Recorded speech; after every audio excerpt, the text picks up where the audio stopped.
We begin here tonight with breaking news. Former FBI Director James Comey has been indicted. He is charged with making a false statement and obstruction. This indictment comes just days after President Trump urged his attorney general to take action.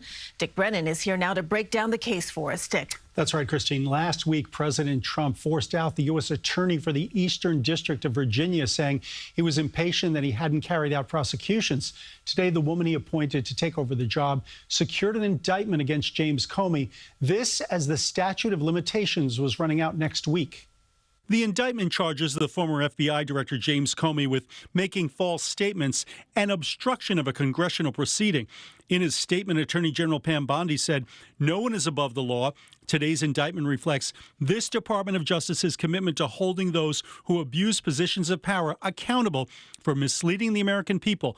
We will follow the facts in this case. In a video statement, Comey insisted he was not guilty. My heart is broken for the Department of Justice, but I have great confidence in the federal judicial system, and I'm innocent. So let's have a trial and keep the faith. President Trump has made no secret of his disdain for Comey. Comey's a bad person.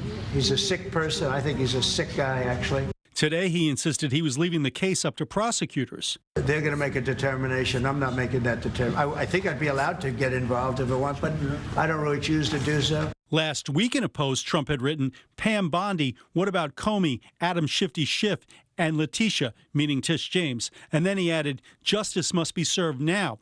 Tonight, after the indictment, Trump posted, "Justice in America." This indictment says you can do retribution.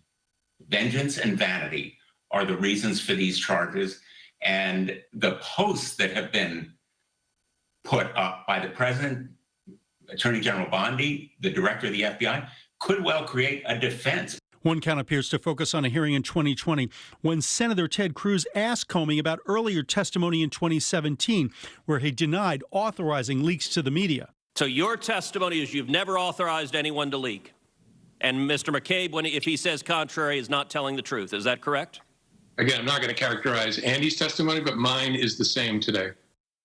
Now, to prove a perjury charge, you must prove intent. Legal experts say that can be difficult.